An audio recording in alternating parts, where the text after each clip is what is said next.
Hey there, thanks for tuning into Duck Bricks. I'm Chris, and well, if you've been watching Duck Bricks, you know me, and you know I'm a big fan of all of LEGO's official sets. But another thing I don't get a chance to focus on this channel quite a lot are custom LEGO builds. And every now and then, I really do love to build a mock or my own creation and try to create something unique.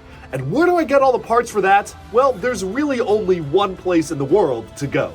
Whether it be using the pieces to create custom wall-mounted minifigure displays to showcase all my figures or mount certain things to the wall, or using the bricks to make my own custom creations and populate them in my LEGO city, there is one physical place in the world that I always go to get LEGO pieces. And that is the biggest LEGO parts store in the world. I am of course talking about the LEGO Fabric Shop at Legoland Deutschland, aka the factory shop in Legoland, Germany. Located in the south of Germany around the Günzburg region, Legoland Germany is home to a ton of unique rides, lots and lots of shops, and for whatever reason, the biggest LEGO parts store in the world. Now, I have covered this store a lot on my channel, from hauls to actually taking a look at every single piece available, but for this video, I wanted to do something a little different. You see, I was traveling in France at the time, and I literally had one open day on my schedule from beginning to end.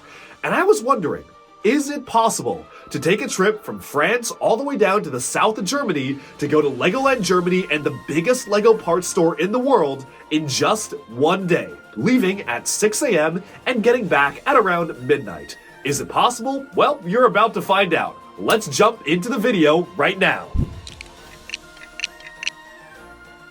Okay, so here's the plan. I'm currently in Paris right now and will be in Paris for about the next 3 days. The next 2 days, we have pretty in-depth plans to go around Paris, but the final day, Sunday, we have no plans at all, because basically I was just going to take that day to relax and get ready for my flight back to the US. However, this is the Duck Bricks channel after all, and we do not relax here on the Duck Bricks channel, and so I had a crazy idea over dinner.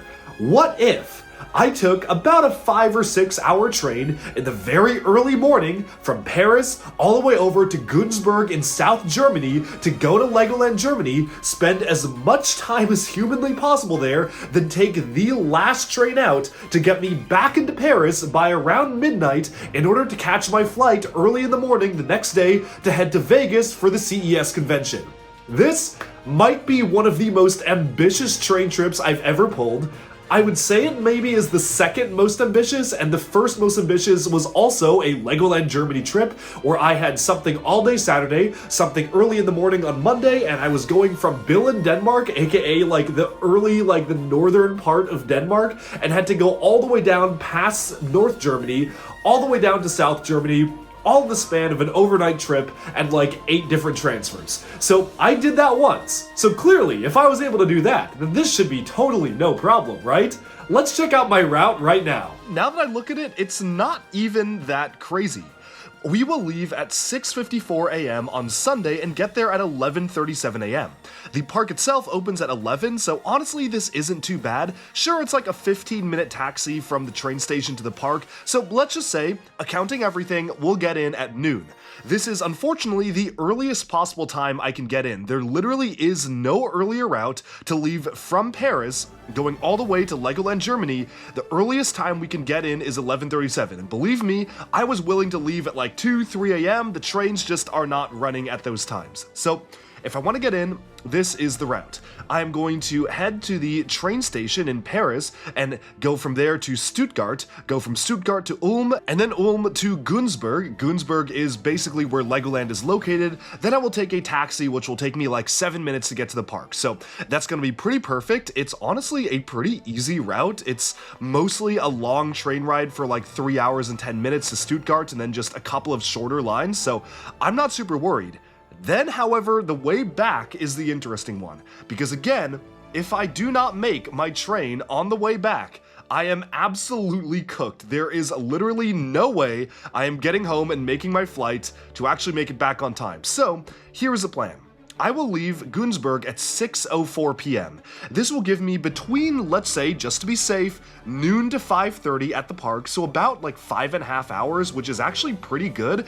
I imagine that shopping at the Pick-a-Brick store is gonna take maybe 2 hours, another 2 hours for shopping at like the minifigure stores all around the park, and then I have an hour and a half to like do rides or something like that, because of course I do want to experience some of the rides too. So here's the plan. I will take the train out at 6:04 and I will get back at 11:38 p.m. If during any one of these stops I happen to miss a train, it's over. It's actually done, because then the next time I can get back into Paris by train is like 8 a.m. the next morning, and I'm gonna have to spend the night at a train station. However, Duckbricks has only missed a train once before. Duckbricks has only missed a train twice before, and I would say those 2 times were not my fault. I mean, maybe they were, but, you know, I would say that they were circumstances outside of my control. Ask Jonathan, Mini Superheroes Today, how that happened. But, you know, I was able to usually make every train on time in the past, so I'm not too worried this time. We will go from 6:04 to Offenburg, and then we take Offenburg to Strasbourg, so that is going to take us from 6 to 9:30ish, and then we do Strasbourg to Paris, which is just a non-stop train. So the thing is, we have basically a couple of transfers. This one is not too bad because we have like 30 minutes to transfer at Offenburg, and then we also have a bit of a tighter transfer, like 20 some minutes, 19 minutes from Strasbourg to change platforms, but honestly, we were able to pull off 1 to 2 minute transfers before on the other trip to Legoland Germany, so I'm actually not too worried. This should be pretty doable. So this is the routing. Wish me luck, everyone, and let's fast forward to Sunday morning. Okay, it's 5:30 a.m. and we are up bright and early to catch our train over to Legoland Germany. This is going to be a pretty tight several series of connections with about 9 to 10 minutes to get from like platform 2 to 24 in one case, but we're gonna make it work. The Uber's been called, so let's go on over to the train station. Now, of course, at this point on the trip, the energy was pretty high. I was fairly optimistic we were going to make this train given how early we were leaving for it, so I really had not a care in the world. The real challenge, as I said, would come in on the way back, because if we missed that train, I would miss my flight to the US, I would then in turn miss a ton of crucial business meetings I was having at CES, and worst of all, if we missed a random connection, that would mean I'd have to stay at some random location in Europe and find a hotel last minute. So while the coming back part was a bit scary, getting there wasn't too bad. Okay, we've made it to the train station. We've got some time to kill before taking our first train over to Stuttgart, which is stop number 1 on our destination and also the longest leg. So let's explore and get some food. Of course, we have the trains right here, and they have not announced our departure gate yet, so I'm still trying to figure out exactly where we need to go, but I'm very excited for this. It's very early in the morning, but you know, with Legoland Germany, my energy is always up, so let's do this. I settled in, enjoyed some delicious breakfast, and got ready to board the train. Soon enough, the train was here, and little did I know, our troubles were just about to begin, and the first big hurdle of the trip was about to hit us. You see, we had pretty short transfers in between each train. It wasn't ludicrously short like some of the crazy 2-minute ones that I pulled with Jonathan and Ethan on our last Europe trip over the summer, but it was still a good 5 to 10 minutes per transfer. Enough time that I wasn't super worried about missing the next train, but short enough that I was a little concerned that if we were to face any sort of delay, we would then be in trouble. And as you know it isn't a Duckbricks travel vlog without facing some sort of problem on our way there. As we got closer and closer to Stuttgart, I began to realize that our train was actually quite substantially delayed. Now, I had planned for a 12-minute layover at this station. Really, obviously not a big problem. Yeah, well, as you can imagine, that 12-minute layover quickly shrunk down to having literally 1 minute at the station. That's right, our train was scheduled to leave at 10:14, and by the time the train actually rolled to the stop, it was 10:13. So when we got there, we had to run.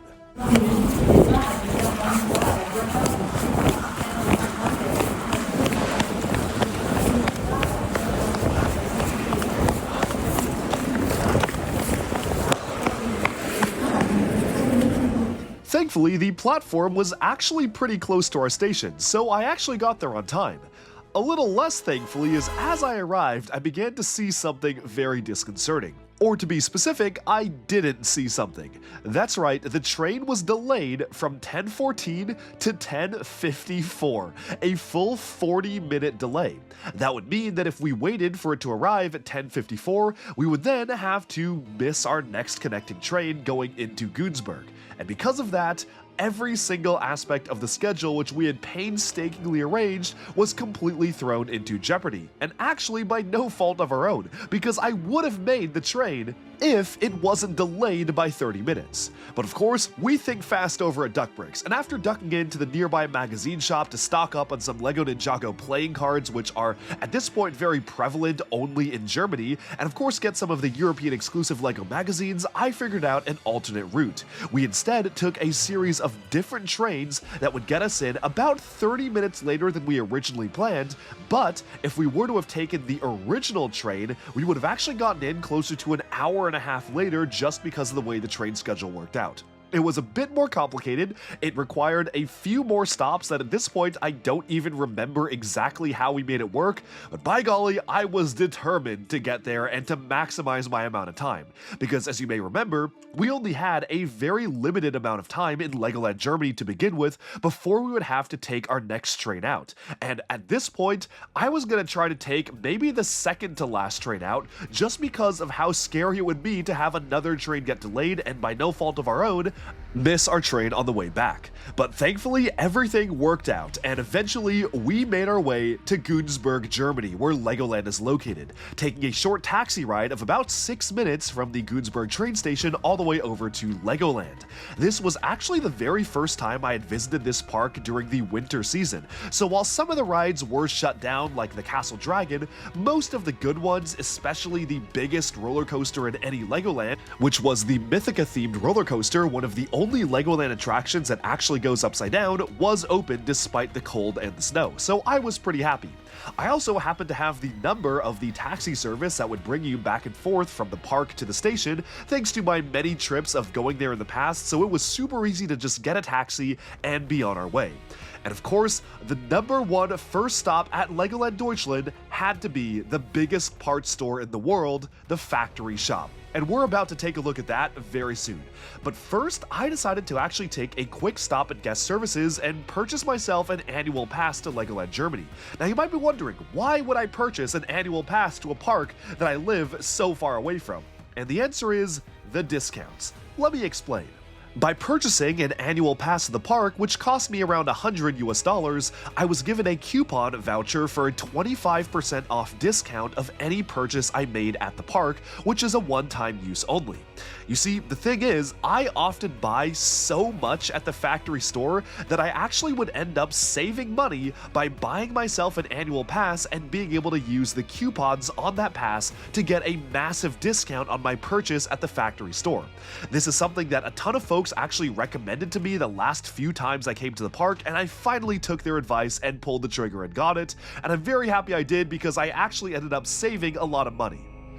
Okay, it may be snowing right now, but we did make it to the promised land, Legoland Deutschland. Let's get on inside and check out that factory. By this point, 13 minutes and 24 seconds into the video, you are probably dying to see the promised land, so I will not hesitate anymore and showcase the world's biggest Lego parts store. You can see the gigantic facade up in the distance, the Lego fabric shop with a giant crane hanging off of it, and part of the experience is that you can actually go through the factory and get an exclusive printed brick for Legoland Germany, but none of that mattered when my first #1 destination was actually getting into the store.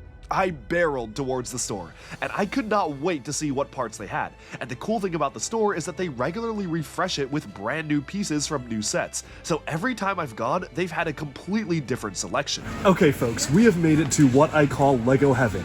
I am currently surrounded by bins and bins and bins of all sorts of Lego bricks. Yes, that includes boats, animals, base plates, printed tiles, Technic pieces, even Duplo, a recent addition. If it is appearing in a modern Lego set and it's non-licensed, there's a pretty good chance you can get it in bulk here. And best of all, this is all by weight. As you can see, every 100 grams is 10 euros, which is a really good way to stock up on rare parts at a pretty good price. I have a lot to get, so let's get picking. Now, in almost all of my previous visits to the store, I've emphasized bulking up on unique elements, parts that you can't normally get otherwise in bulk other than here at the store by weight. But this time, I decided to go for a bit of a different strategy. Since I had literally just been at Legoland Germany a few months prior and got most of the unique stuff I wanted, like the animals and the specialty parts, I decided to bulk up on pieces I need for my Lego minifigure wall displays. I'm actually in the process of completely redoing every single wall display I have currently hanging in my LEGO collection, and actually making a custom printed tile per minifigure to showcase the year they're from, the sub-theme, the name of the character, and any interesting attributes the character has. It's a pretty crazy undertaking, but it's one step closer to making a LEGO-themed museum, which is really the end goal of my collection, and that's something I really want to focus on. And to do that, I need a ton of standard bricks. Large 2x whatever black bricks, 1x16 bricks, you name it, everything is needed for the wall display, so I totally emphasize that when picking bricks here. That being said, it was a new day at the parts store, so of course I had to check out some of the really interesting specialty parts they had to offer. So this is a really interesting section of the store because you can see that they have some specialty items behind glass, where you actually just go up front and ask for each of the items. They actually have some new additions like the baby gorillas there. I definitely will be getting a ton of those. Of course, good to see the goats. Again, only 5 euros for the goats, which I guess is the same price as a collectible minifigure, but compared to the online prices, that is actually pretty good. In fact, if you compare all of these animals to the prices that they normally cost on Pick-a-Brick online, especially like these dual molded Lego City Dogs for 3 euros for both of them, it's actually really well priced. And I like how they make different groupings of the characters. So for instance, here is a sea animal set where you get a turtle, a friend's turtle, and a seahorse all for 3 euros, which is a pretty good price. Now altogether, the actual assortment of what is available here changes on a pretty regular basis. And oftentimes, once they run out of stock of something, that is it. It's your only chance to get it here, and I definitely will be picking some up because there's a lot of stuff that is here that wasn't even here the last time I was here just a few months ago, thanks to some new sets. Of course, they even have some more heavy-duty electronics, like an electronic Lego hub for 50, as well as the actual Technic grips, rail switch sets, shock absorbers per sets. Lots of really great stuff here, so let's get picking.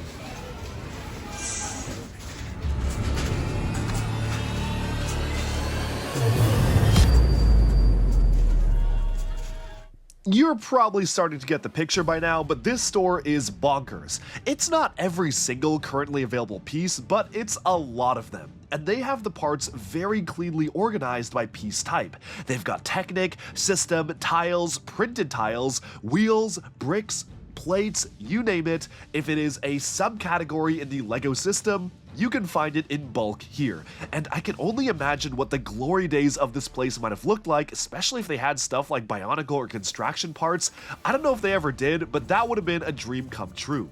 The first time I went to Legoland Germany was actually all the way back in 2009, and while my memory of being a 9-year-old is very, very fuzzy back then, I actually have some old photos of what the factory tour and store used to look like, and it looks like they had some pretty crazy stuff. From cows to hydraulic elements to everything in between, this store has had a ton of crazy parts over the years, and it's a pretty historic part of Legoland Germany. Personally, I'm not really sure why Germany in particular was chosen to host something like this. Not even Legoland Billund, Lego headquarters, has a store that features this many pieces. They pretty much just have standard Legoland retail stores where you can find at any Legoland park around the world. I don't really have a good answer as to why Legoland Germany in particular has this, but I certainly am not complaining. I only wish that they would expand this type of retail location to maybe other Legoland parks around the world. I would love to be able to go into like Legoland California or Florida here in the US and have a parts store like this, and I genuinely think that as an AFOL that would cause me to go back all the time. And I would even make it like a monthly trip. As it is right now, this is the only place in the world that has a selection like this. So it is very, very special, and I really hope this continues long into the future. One of the coolest things about this place is they have elements in bulk you will not find at any other pick-a-brick location. For instance, you have some of these newer style of leaf elements introduced at the beginning of last year. Super cool to see these in bulk in all sorts of different colors. You have a whole section dedicated to foliage here, and if you come around, you even have some of these really interesting large fern elements in transparent, opalescent satin blue. You've got the large ferns in dark green, lime, some of the smaller ferns as well, and pretty much all the colors they come in. The foliage section is one of my favorite parts of this entire display because there's just a lot of variety in what you can pick up here. Just some really cool pieces like the palm leaves down here, just all sorts of really great stuff. And again, you're never gonna find these at really any other pick-a-brick. But speaking of stuff you're never gonna find at another pick-a-brick, let's go over here. Now this is really cool. Yes, your eyes do not deceive you. These are bulk animals, some of which are from the newest Lego City sets that you can basically buy one by one at a rate much cheaper than standard pick-a-brick online. For instance, you can get the gorillas here, which is super cool to see. Of course, these do have the detachable arms and even the new tigers as well from the City Jungle sets, but that's not all. There are pigs, there are cows over here. You've got the man-eating sharks with the newer style of print with the white underneath. And one of my personal favorites, yes, they do have orcas in stock for only 10 euros each, which again is a lot cheaper than what you can see online. This is an entire section dedicated to animals. The only downside is you can only get a maximum of 5 elements per customer, but if you go in a big group, well, you can double up and see how many you'll be able to get. Another one of my favorite areas here is the printed tiles selection. As you can see, they have all sorts of non-licensed printed tiles that are pretty much just scattered all throughout here, from the Lego Ideas Viking set prints, like this piece right here, and this amazingly beautiful element as well, plus all of the exclusive wanted posters from the Lego City police line. They've got mobile phones, ladybugs, clocks, even the koi tiles from some of the Lego water-based sets. There's just a lot to see here, and I could spend this entire time just talking about the amazing selection of printed tiles, but you know, let's just dive in ourselves and see what we can find.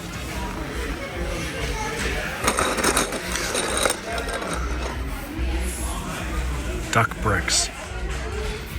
As you can tell already, shopping at this store is literally a dream come true, especially for someone like me who keeps up to date on almost every single Lego set and gets really excited whenever Lego releases brand new pieces or parts in specialty colors or unique types of molds. They pretty much had almost all of the unique pieces you would want to get for building released in the past year at this location, and it's pretty much the only way to get them in huge bulk quantities as well, so I was just totally in heaven.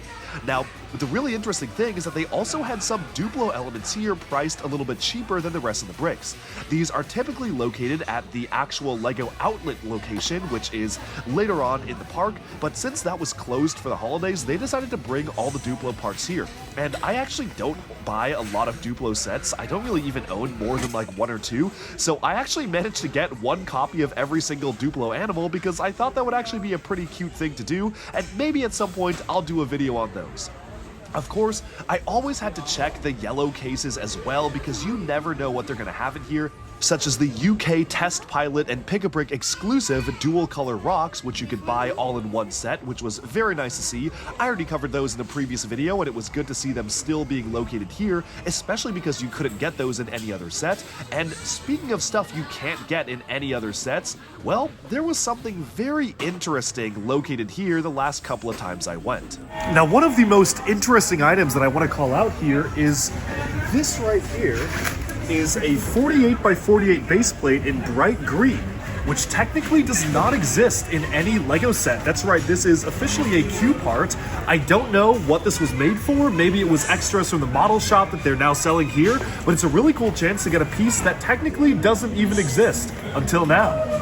So my best explanation for that bright green base plate even existing is that sometimes Q parts do end up in model shops. I've done a whole showcase on what the model shop at Legoland's look like thanks to Legoland California and Legoland New York allowing me to do an in-depth tour of the shop, but the base plate is something that maybe they just produced way too many of them for the model shop and they realized they wouldn't really need it in the park. I can't really imagine what they would need big base plates like that for, especially in places like Miniland, which don't really use base plates, so maybe they just had a ton extra in stock and decided to get rid of them here. It's actually not the first time they've done this at this particular store. For instance, when I went a couple of years ago, they had bins and bins full of unprinted manta ray. But those were a little less interesting since you can take an eraser to any regular Lego manta ray and remove the printing, and I don't really know how an unprinted manta ray is more useful than a printed one, but this was actually really cool. To get a new color of base plate is a pretty big deal, and that was one of my absolute highlights of visiting the store. But one thing you might be wondering at this point is, where are the minifigure parts? And well, you actually are in luck, because this factory store is just part 1 out of 3 incredible stores for pieces located just in Legoland, Germany. That's right, in this very park, there are 2 other stores that focus entirely on selling just individual pieces. One of them is a Ninjago specific store. Located in Ninjago World, this is a minifigure parts store for you to be able to build your own Ninjago minifigures and buy the pieces individually. The only unfortunate catch is that you can only purchase complete minifigures. Each complete minifigure you can purchase for a few euros, or you can purchase a set of 6 for 12 euros. Which is actually a really good price, especially if you consider at this point the euro and the dollar are very close to being at parity, so it's basically around 12 US dollars, putting each minifigure at $2 a piece, which is a way better deal than basically anywhere else in the world. You know, at Lego stores here nowadays, you can go to the Build a Minifigure towers, which have worse pieces and less specialty elements, and you can get 3 minifigures with accessories for 10 bucks. I mean, it might even be 12 or 15. They might have raised it actually since the last time I checked. So to be able to get 6 minifigures of a certain theme featuring pieces that are brand new that just came out in sets like a month prior is kinda crazy, and I'm really happy they were able to do that, and I totally stock up on minifigures every time I go here. Finding Ninjago Land in this absolute maze of a park was a little bit tricky, but once I got there, it did not disappoint. Let's take a quick look at what the Ninjago minifigure pick-a-brick section of the park had to offer, because this is kinda crazy. They have different armor pieces, dual molded elements, wolf mask warrior hoods, some of the armor parts for the climber ninja. It was insane. But the pick-a-brick madness continues, because in the Ninjago Land, there is a store dedicated to selling exclusive Ninjago minifigure components, which, again, are at pretty good prices, especially compared to Pick-a-Brick online. Now, when I personally came here at this particular time of year, it's super cool because they actually have the climber armor in bulk, and yes, all of the different colors it comes in. So you've got Lloyd's here, Jay's, Zane's, Kai's. You even have the brown and gunmetal gray one that was exclusive to the tournament Temple City, and you can literally just get these in bulk. It is amazing. Now over here, you have all of the different ninja hoods and masks, so if you come and check this out, you have a ton of the wolf mask warrior hoods. I'm definitely going to get a ton of these for my own displays. You have the evil J hood over here, and then you even have the special kind of controlled by the Forbidden 5 color scheme over here. A lot of the elemental mech hoods in pretty much all of the different ninja colors, even the ones exclusive to some of the Rising Dragon Strike sets. This is amazing.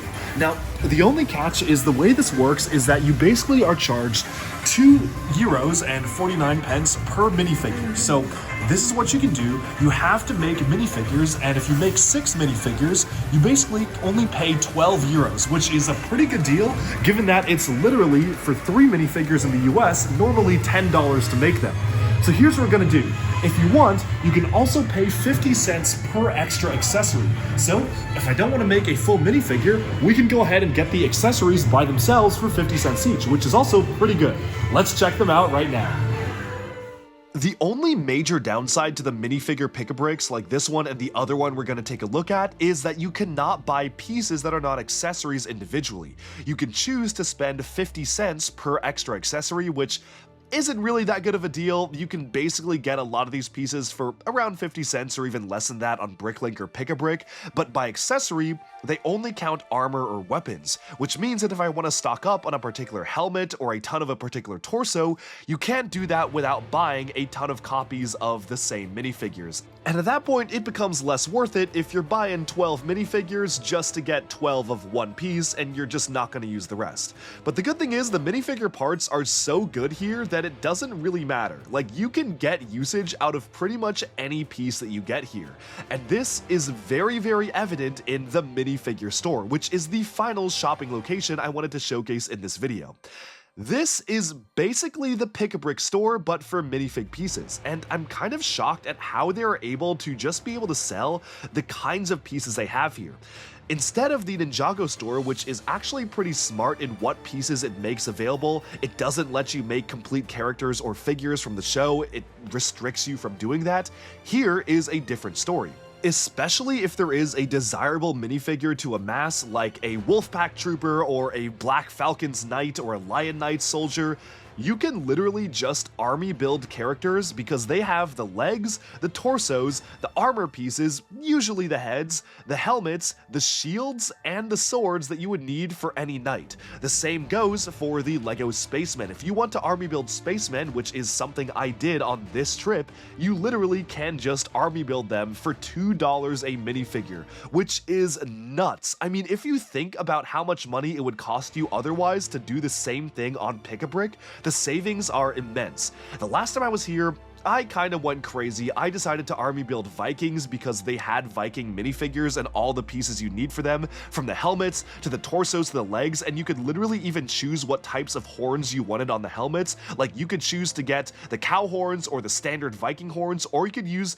the more realistic Viking helmet without horns. Like, they had every single piece you would need, so I got my medieval fix the last time, and this time I decided to focus entirely on army building space minifigures. I love the way the new space minifigures look, and especially the ones for LEGO City just look really good as a nice natural evolution to the classic space minifig design, and I love LEGO Space, so I said, you know what, we're going crazy and just getting a ton of LEGO Space minifigs built out, because they had the new helmets, they had everything you would need. They even had the exclusive Admiral minifigure, which you can only get in the largest LEGO City Space set. So I went crazy and managed to stock up on a ton of space minifigs. But there's something here for everyone. For a while, they had a lot of LEGO Dreams minifigure pieces, and they still had them, like the Mr. Oz suit in gold, which is super cool. That being said, Dreams does seem to be phasing out a bit, but they still did have a ton of interesting elements. They had basically almost like every LEGO City element you would possibly need. A lot of Monkey Kid was in here as well, but unfortunately, they didn't let you get complete Monkey Kid minifigures, so I guess that kind of falls in the same category of Ninjago, where they were trying to limit being able to piece together actual characters, but they clearly did not care about that being an issue for Space or Castle, which is what I suspect most people are actually going to be coming in here to get. Now, the really funny thing is I was talking to the cashiers and they were like, yeah, a group of AFOLs came in at park opening and just cleaned out all of the particular types of minifigures we had. So they had even more castle minifigures and they were just cleaned out by like rows of wandering AFOLs who just bought all of them, which, hey, you know, it's a free market, it's fair game. There is nothing stopping you from getting like 300 Black Falcons minifigures if you wanted to here, and it's probably the cheapest way to do so. So, you know, more power to them. It's one thing if they're buying them to resell, and that's a little bit more unfortunate, but if they're buying them for army building and actually making cool castle mocks and dioramas featuring tons and tons of soldiers, I'm all for that. I think that looks pretty cool. One of the other really cool things about this place that seemed new, or maybe I just didn't notice it the last time I was here, but in addition to minifigures, they also had a LEGO Friends mini doll section. Things got a little bit confusing when they sorted the LEGO Friends spacesuits in the minifigure accessory section, which literally do not fit on minifigures, which is a pretty big gripe I have with the way that piece was designed. Not a topic for this video, that's a topic for like a separate review, but they did actually have, I believe, almost every single mini doll element currently available in existing LEGO Friends sets. They had all the different skin tones, they had the spacesuits, they had pretty much everything you would need to make any mini doll. I don't really collect or army build mini dolls per se, so it was a little less useful for me and I didn't actually end up getting any, but I think it is a nice alternative if your kids or you are really interested in getting mini dolls over minifigures. They had that option to be able to customize your own, and the customization options were pretty insane. I saw like almost every single piece, as I said, and it was really nice being able to see that as a full variety. But soon enough, it was time to wrap up my parts shopping madness, drop off all the bags of pieces at the front desk for them to hold until my day at Legoland was done, and actually this time I finished with quite a lot of hours to spare. I was very efficient this time around and only got the parts that I really felt like I needed, and then I just kind of spent a ton of time on minifigures, but that was a separate story. The final stop, of course, is the big shop. I just have a couple of things to get here, but I do have some coupons for 25% off Lego sets thanks to some fans of Duck Bricks.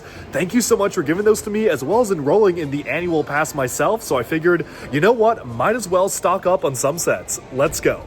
No visit to Legoland, however, is complete without a stop in the big shop, and the big shop in Legoland, Germany is, by no surprise, for whatever reason, the best possible big shop that you can find in any Legoland, and part of that is because they also sell a ton of additional Lego merchandise here. They have German Lego Ninjago CDs, they have merchandise around the trading card game that you can only find in Europe and especially really only in Germany. They had shirts, they had hats, they had books about all of the different themes, and this is the kind of merchandise you can't even find at any other Legoland store. Like, you can only find these at the Legoland Germany big shop.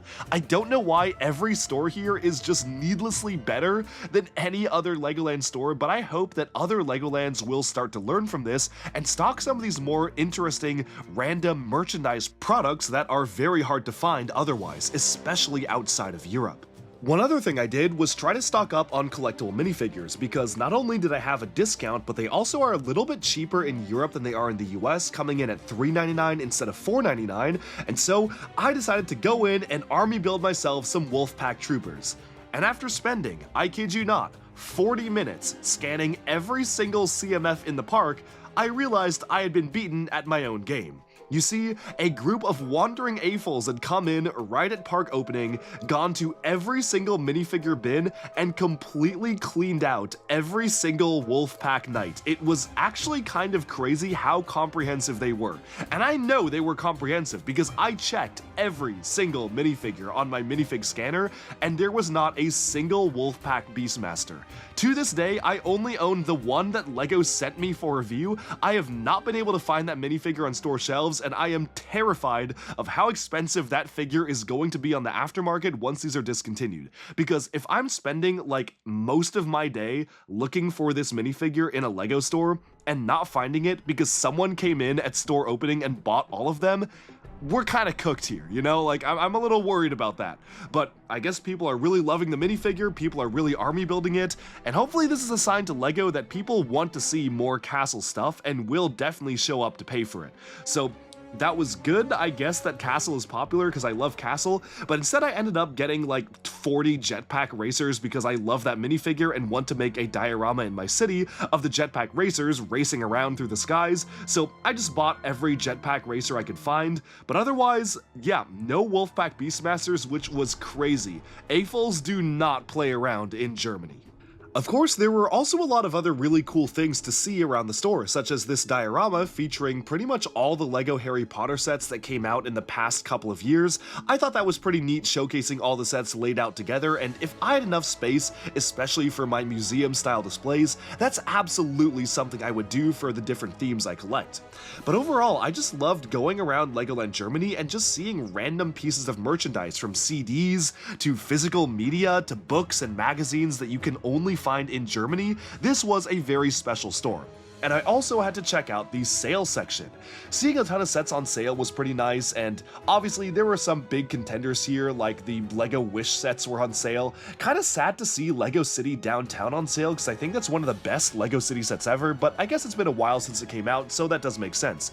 Monkey Kid and Ninjago for specific sets were on sale as well, but Obviously those were the ones on their way out, and it was interesting seeing so much merchandise being put on sale. I guess they just weren't as popular, which maybe is why other LEGO stores don't seem to sell them. It was very cool to see certain stuff though, and it was also really cool meeting up with random other AFOLs that I previously had met at Legoland Germany. I also saw the best set ever on sale. Very cool to see that one right there too. Moving on from the big shop though, it was time to enjoy some lunch. It was 3 or 4 p.m. at this point, and I had been so absorbed in shopping I did not even get a chance to eat, so I bought these gigantic hot dogs and then decided to spend my final few hours in the park going on some of my favorite rides. Legoland Germany, after all, is a theme park. There's more to do here than just shop. And the number one ride, in my opinion, to do at Legoland Germany if you're into more thrill rides is the Mythica roller coaster. As I mentioned earlier, it's the only roller coaster in any Legoland park that actually has inversions, which is very nice. And while it's basically just your standard thrill coaster, compared to any other ride at Legoland, this was absolutely the most thrilling. What was also nice is that instead of waiting 2 hours for this ride, which I had waited for previously, I waited approximately 30 seconds because there was nobody in the queue, which I guess is a good thing to visit on the off season. We made it, let's go! Riding the Mythica coaster is always such a treat, and I think we actually did it twice because there was literally no line, which is always a lot of fun. By this point, it was getting pretty late in the day, and I actually was starting to think of maybe taking an earlier train back, especially because of the craziness we experienced when trying to be on one of the trains to just get here. I did not want to miss my flight, so as we headed to the next ride, I began to schedule some alternate train routes. Alright, it's time for a classic. This ride was originally designed for LEGO Adventures, but in this park it's kind of been rethemed around Pharaoh's Quest. But it still does incorporate some elements of the original theme. Let's go check it out.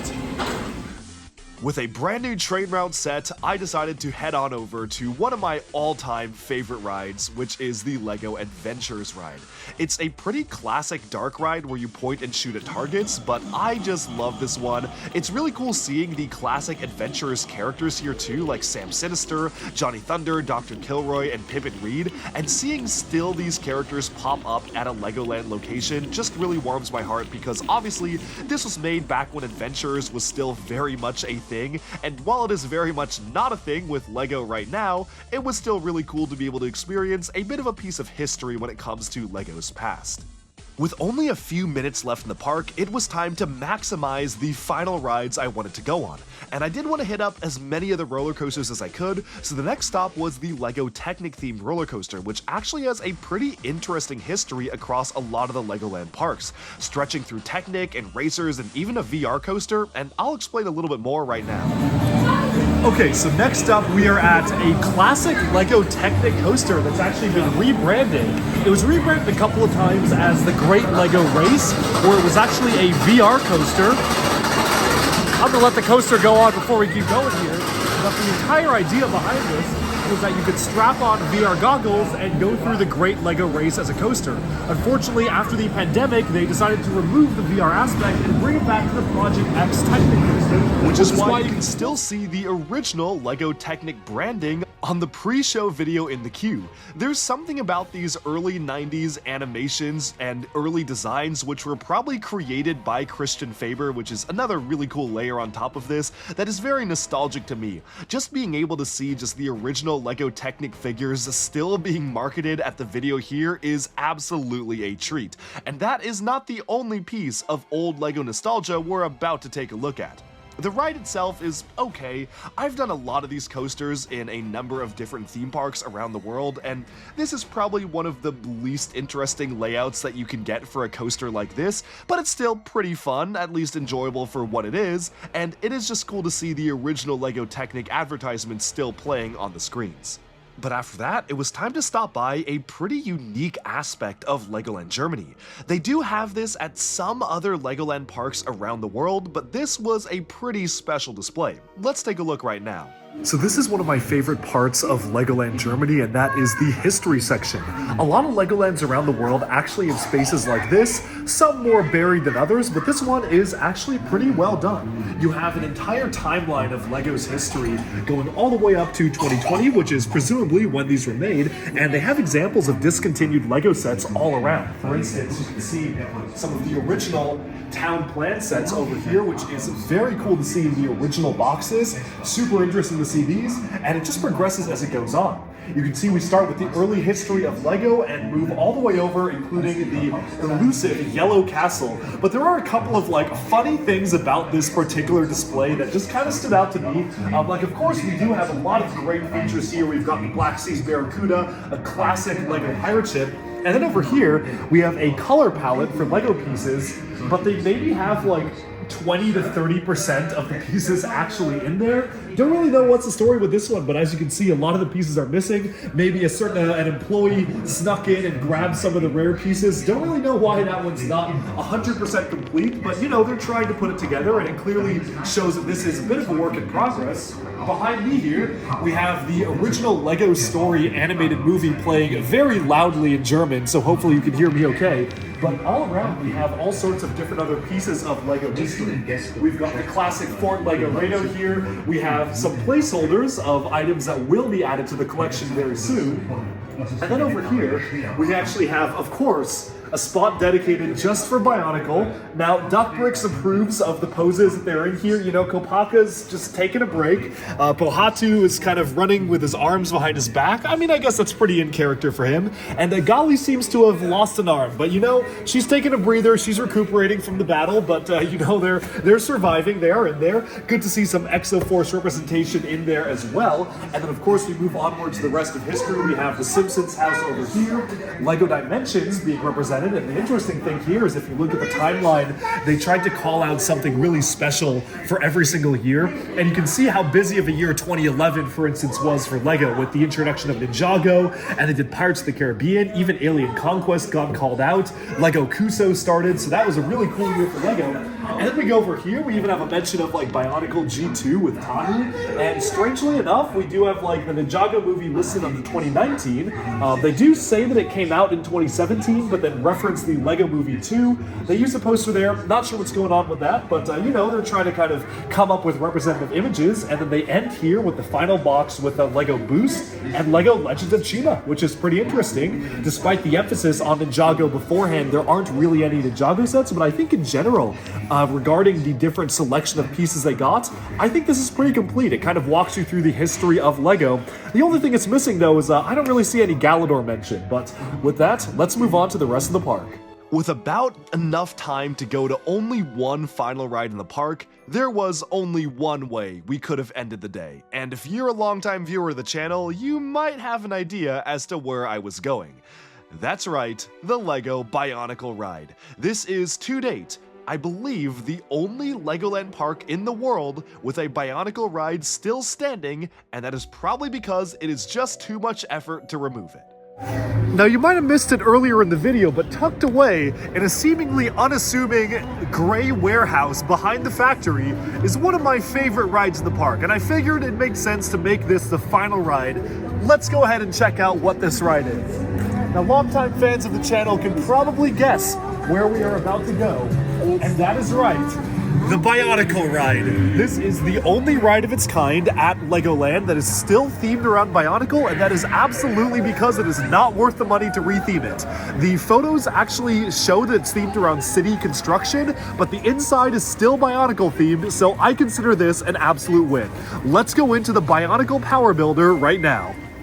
Alas, if folks remember some older footage of Legoland Germany, there used to be gigantic Toa Metru statues all around this little quarry over here. Sadly, those have been removed, probably because the theming just did not make any sense with the land whatsoever, and they probably were deteriorating. But, I can still remember fond memories of seeing Toa Vakama and Nokama, and I believe Wenua was there as well. Nuju, Onua was right over here. But let's go inside and check it out, where the more you go, and the further deeper you go inside, the more Bionicle themed it starts to feel. And you can see over here, you still have the Toa Metru animations being played in the lights here, which is quite a surprise. Kind kind of crazy to still see those being played all the way from 2004. It's now over 20 years later. But you can start to hear there's almost Bionicle sounding music playing. Sometimes they actually play the Legend of Metro Nui soundtrack here, which is pretty cool. Well, let's go inside and see what else we can find.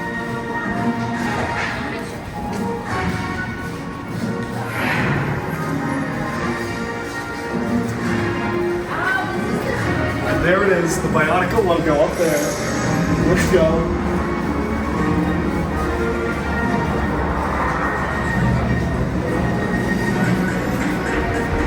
Now over here, back in the day, we used to have historical depictions of the legend of Bionicle. Sadly, those have all been removed now, but you know, it was good times long past.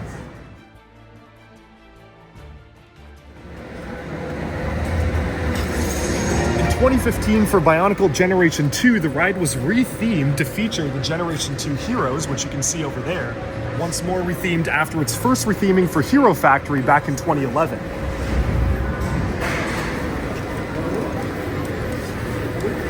And of course, there it is, the magnum opus of this entire ride, which is still the intact Toa Metru Whenua from 2004 in giant statue form, which is probably too hard for them to remove at this point, so he is living there forever until they decide to get rid of the ride or retheme it.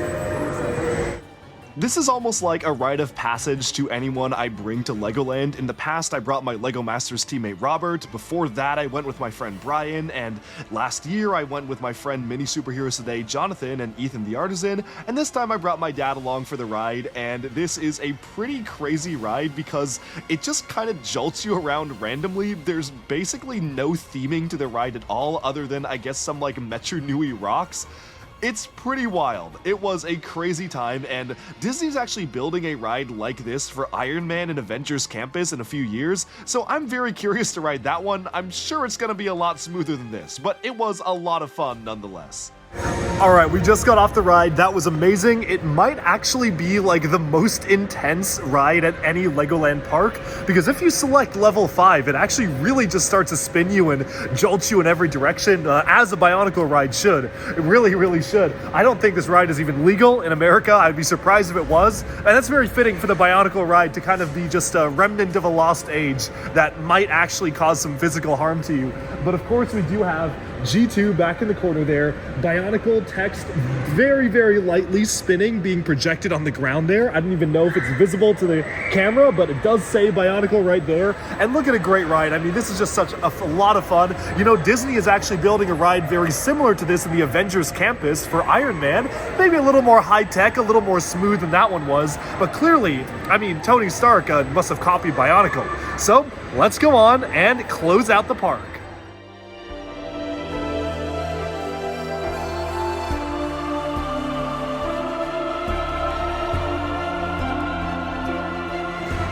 Of course, we gotta get a picture in front of Whenua. Still so cool to see the Toa Metru statues after all these years. Whenua, the last one standing because he's indoors. And you have to wonder, where did the other ones go? And one day, will they end up in the Duck Bricks collection? If anyone has any leads, let me know. Now, before we left, we actually had like 10 minutes before we had to leave for our train. So I said, you know what?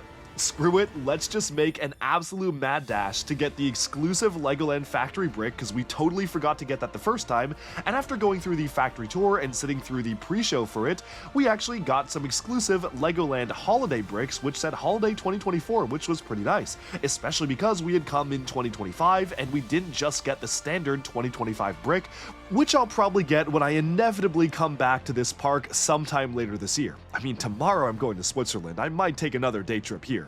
Now the idea's in my head, we'll see. Of course, Bro thinks he's duck bricks along the queue as well, and as we managed to work our way through the factory, our time at Legoland Germany soon came to an end. It was a very, very fun day filled with a ton of shopping and actually getting a chance to go on a lot of the cool rides too, and it definitely makes this one of my favorite Legoland parks ever, just because of the sheer amount of experiences and activities you can do at the park. I have a lot of thoughts on how the Legoland parks are run, and I think this is emblematic of both the good and the bad of Legoland. I feel like Legoland has really kind of been left in the past, and they just keep on building the same park in different places of the world, instead of trying to innovate it and make new rides and make it more of a family destination rather than a kids destination. But maybe that's a topic for another video, and let me know in the comments if you do want to have me do an in-depth analysis on everything I think is wrong with Legoland that needs to change, because I have a lot of very strong opinions on how Lego has become a world-class brand, but Legoland hasn't really matured with Lego. It's kind of stuck in the past, and I definitely do feel that Lego needs to innovate Legoland, especially the bigger Lego becomes, the more serious Legoland needs to take itself as a legitimate theme park. They've been kind of coasting on the popularity of Lego as a brand, but I don't know how much longer they can keep doing that. And Legoland Germany is the perfect example of everything right and everything wrong about Legoland parks in general. It is a huge blend of history of old and new, of ancient rides like the Bionicle ride just sitting there because they do not want to be bothered to actually remove it. It just sits and lives in a bizarre place. And I definitely feel that Legoland Germany, while it does have this vintage charm and has a lot of really cool aspects to it that are kept over, and as someone who loves Lego history, it's really cool, like seeing stuff like this, these vintage Lego minifigures in a glass case, but it clearly shows that they don't really put a lot of thought and effort into trying to re-theme the park or to make it feel more modern. It's a very strange business model of taking a park that was designed back in like the 1980s and 1990s and just not changing it at all for the modern era. Sure, they come up with new rides here and there, and the Mythica coaster is a good example of that, but by and large, Legoland parks are pretty identical around the world, and they keep using this very dated ride technology to make most of their attractions. Again, I'm talking about a whole different video here, and I am totally rambling at this point, so let me know if you want to see a separate video on this. But with that, we have wrapped up our crazy experience taking a day trip to the biggest Lego parts store in the world. But this trip was not over, because we still had to get home. Alright, and that sums up our time at Legoland Germany. But of course, this journey isn't over yet. Now we have to make it back to Paris. Our train leaves in about 12 minutes, and our taxi isn't here yet. In theory, it should take only 7 minutes to get to the train station. Will we make it? You can comment right now and let us know.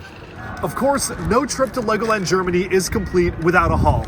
Not only was I able to get 3 copies of the brand new Lego Blacktron Renegade set, which you can see we've gotten rid of the boxes and basically just dumped all the bags in here for the sake of convenience, but we also got another copy of the Dragonian Storm Village, a ton of Jetpack Racer CMFs, lots and lots of pick-a-brick parts, and pretty much everything in between. I'm keeping an eye out for our taxi, which is not here yet, and I'm getting a little worried about that, but you know, since it's not here yet, we can still keep taking a look. Lots of CMFs in here. We've got a ton of magazines, playing cards. I was able to get the brand new series of Ninjago playing cards at the magazine store by the taxi station. And now, let's go ahead and get going to the train station.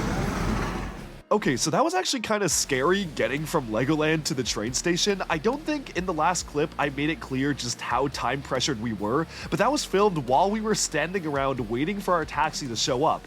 If our taxi was more than 2 minutes later than it actually was, we would not have made the train back. So it was kind of scary, but you know what? As I said, Duck Bricks never misses a train. Okay, so we actually did make it on time to the train, and it's not even here yet, but that sums up our day at Legoland Germany. I think the train is coming in right now. Here it is, and hopefully, if we don't miss any stops, we will be back home without a hitch. And this, of course, is a point in every Duck Bricks video where everything goes wrong. So I guess I'll see you in a few minutes after we miss our train or something. So as I uttered those words, I knew it. I knew I had totally jinxed it, but I actually ended up not jinxing it. You see, we were able to catch every single train we wanted to and managed to get back home safe earlier than expected, which was pretty crazy, but we were just very, very efficient. While I was on the train, of course, I got a chance to open up a ton of brand new Lego Ninjago trading cards, which is very, very addicting. I do not recommend you start collecting these because it's kind of crazy trying to collect like 1,000 different Ninjago cards, and I even got a chance to see some Lego sets on sale at the gift shops as I managed to catch my flight out of Paris, heading all the way back home to the US. And with that, we have summed up this crazy day trip, a very impromptu, random adventure to Legoland, Germany. I had an absolute blast, and being able to just take a look at the biggest Lego parts store in the world and see what they had available was so much fun. And while waiting for my plane back, I actually found some pretty interesting surprises, like a sealed Lego Chima magazine that clearly has been sitting there for the past 10 plus years since 2014, which is absolutely insane to me. Of course, I bought it, I opened it, I built the polybag, I had to at that point, but it was kind of crazy just seeing that just sitting there on shelves. And with that, we have summed up our adventure. Let me know in the comments, have you ever visited Legoland Germany, the holy grail for Lego parts shopping? And if so, what have been your thoughts on Legoland Germany? Do you want Lego to open up stuff like this in the future? And do you think that Lego has a problem with Legoland? And do you think they need to improve it? And if you do, would you like to see a video on maybe some of my recommendations on how they could do that?